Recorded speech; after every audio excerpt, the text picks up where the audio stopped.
Hårdt arbejde. Klart hårdt arbejde. Talent er en forudsætning for rigtig mange af vores spillere, og det skal være til stede, men uden det hårde arbejde, så bliver det ikke til noget som helst. Vi kan så heller ikke kun have spillere, som er i stand til det øverste. Der skal også være en portion af talent, for at det kan lade sig gøre, men det øverste er forudsætning. Altså det er, hvis man ikke er villig til at lægge det i det, som der skal lægges i det, så bliver det ikke til noget som helst overhovedet. Så den er jeg rimelig afklaret omkring. Hvis du tager fat i nogle af dem, som har kendt mig i mange af mine år, så vil de også sige, at de sådan fra ret tidligt kan huske, at jeg har sagt, at jeg vil være fodboldtræner. Men det har aldrig været sådan. Det har aldrig været ambitionen om at komme et eller andet sted hen så hurtigt som muligt, hvor du ved, lygterne er tændt, og det hele det kører sindssygt meget opmærksomhed og alt sådan noget. Det har lige så meget været for det der med at komme ud på en grøn græsplæne og spille noget fodbold og lære nogle andre at blive lidt dygtigere til at spille fodbold. Og det var det, der gjorde, at jeg sådan holdt så meget ved lige som overhovedet muligt, og hele tiden blev ved med at undersøge, og hele tiden blev ved med at opsøge. Altså, jeg tror faktisk både, det er min styrke, og det kan også være min svaghed på nogle områder. Det er, at jeg tager ting sådan rimelig roligt, og jeg tager det lidt, som det kommer. Så du vil ikke kunne finde billeder fra, hvad er det nu, 4-5 år siden, af mig, der står og banker på Jan Laursens dør og siger, nu vil jeg godt være U17-træner. For det er ikke sådan, det er foregået, men der er kommet en og sagt, nu synes vi, det her det er det rigtige skridt for dig. Og så har jeg tænkt, jamen det lyder da egentlig spændende. Så lad mig hoppe ind i det, og så ser vi, hvad der sker. Og det gjorde jeg så der, og så finder jeg så ud af, at det er noget, der er spændende for mig. Altså det er noget, der driver mig. Altså, det skal ikke være nogen hemmelighed. Jeg kan godt lide at vinde fodboldkamp. Og det der U17-hold, de kunne vinde fodboldkamp. Jeg skal sørge for at være den bedste udgave af den rolle, som jeg nogle gange har. Så hvis jeg er U14-træner, så er det min ambition at sørge for at være den bedst mulige U14-træner. Ikke at være U14-træner med henblik på at blive U15-træner. For det tror jeg, det vil være hæmmende. Så jeg tror, det er derfor. Altså det er jeg faktisk ret overbevist om, at Jan og Mikkel og nogle af de andre, som har været medvirkende til det her, de på et tidspunkt, Flemming selvfølgelig også, og de på et tidspunkt har banket på og sagt, nu kan vi se det stykke arbejde, der bliver lavet med det her hold, det er på så godt et niveau, så nu skal du faktisk tage næste skridt. Nu skal du op og prøve noget andet. Nu skal du op og udfordres på en anden hylde, end hvad du gør her. Den er straks lidt svær. Nej, jeg ved faktisk ikke, at man er svær. Det er kultur. Jeg tager kultur. Jeg tror, filosofi det er en del af kultur. Altså kultur, det er taget, det er fundamentet, det er det hele. Og inden i det, der ligger blandt andet filosofi som en del af. Jeg tror på, at kulturen er med til at kunne udvikle. Jeg tror på, at kulturen er med til at kunne opretholde en god hverdag, rigtigt værdisæt. Og jeg tror, at uden kultur, eller med en kultur, som ikke var stærk, så tror jeg, så kan det smuldre mellem fingrene på en. Kulturen bliver sådan en drivkraft, hvor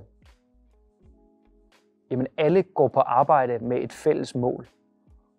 Og det er jo sådan en brændende ambition om at hjælpe fodboldspillere til at blive bedre. Og så har vi så sidenhen jo udviklet den del, så nu er det ikke kun som fodboldspillere, vi vil hjælpe dem. Vi tager også et ansvar uden for banen, som jo på mange måder er vildt prisværdigt. Altså, og jo egentlig bare har lagt yderligere lag til det at være fodboldtræner her i klubben. Men det er sådan den der meget klare ambition og drivkraft for folk, der er her i huset. Man kan virkelig mærke, hvad der er, der gør, at de møder ind på den samme arbejdsplads hver evig eneste morgen. Og det er specielt at opleve, og det vil jeg faktisk ønske for rigtig mange, at de kunne få lov til at opleve. Det er vigtigt for mig at blive inspireret, og det er vigtigt for mig også at komme ud og se noget andet, og det har jeg også gjort i den her sæson.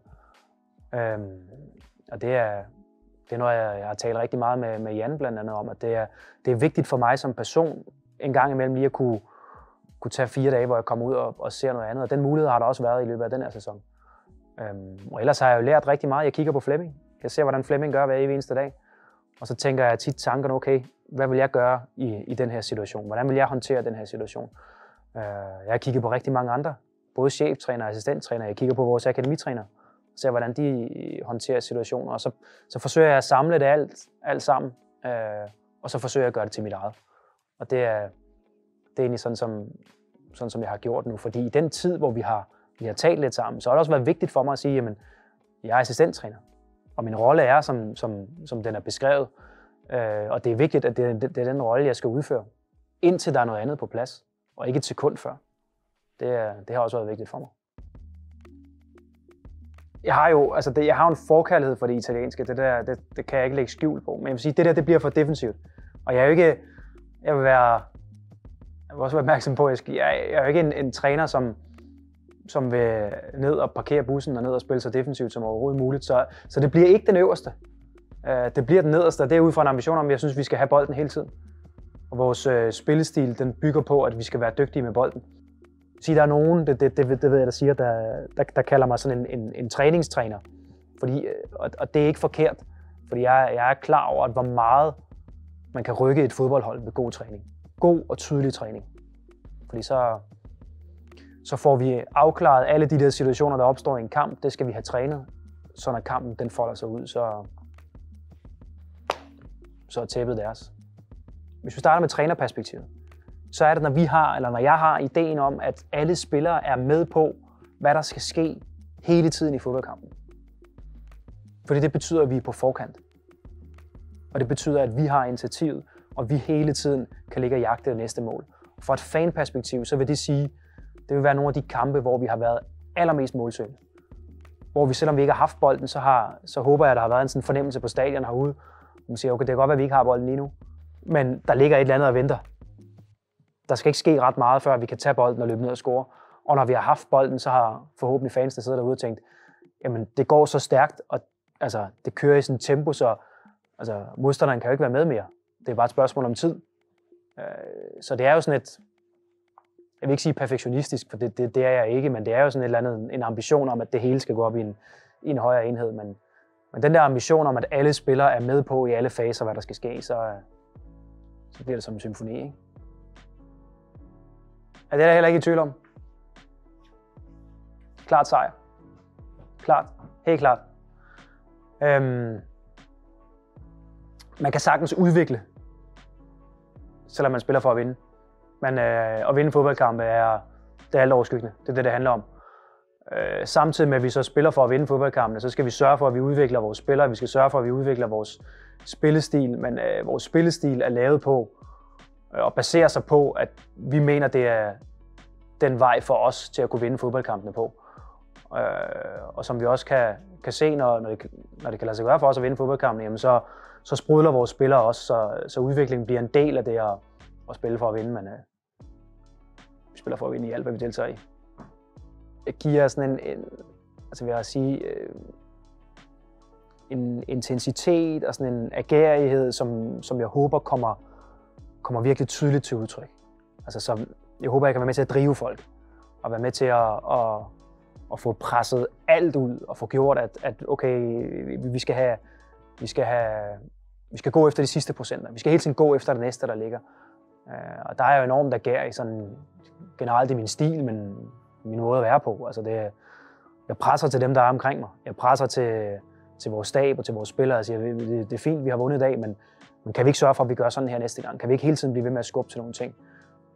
Og det tror jeg vil være tydeligt for nogen at se, når det er mig, der kommer til at være endnu mere fremtrædende, at det er det, der vil ske.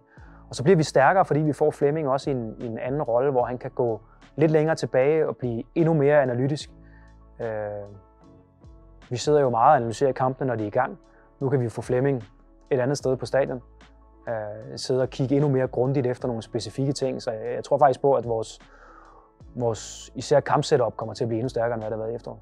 Jeg kan egentlig godt lide pres. Jeg tror, det kan blive lidt for fladt uden.